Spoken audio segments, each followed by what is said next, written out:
وزیر افزائش مویشیان تلسانی سریواس یادو نے سنت نگر حلقہ اسمبلی کے مختلف علاقوں کا دورہ کرتے ہوئے عوام کو درپیش مسائل کا جائزہ لیا۔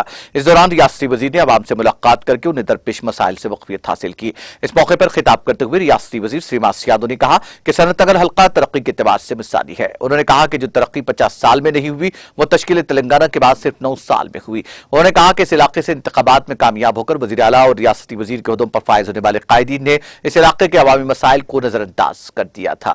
ریاستی وزیر سرینواس یادو نے کہا کہ ہم نے وزیر اعلیٰ کے سیار اور وزیر بلدی نظم و نسق کے ٹی راما راؤ کے تعاون سے کئی دیرینہ عوامی مسائل حل کیے۔ انہوں نے کہا کہ ہم نے سبھاش نگر میں ہائی ٹینشن پاور لائن کا مسئلہ حل کیا جس نے کئی جانیں لے لی۔ انہوں نے کہا کہ چاہے کتنے کروڑ خرچ ہوں کوئی بات نہیں، لیکن عوامی مسائل حل کرنا ہی ہمارا اہم مقصد ہے۔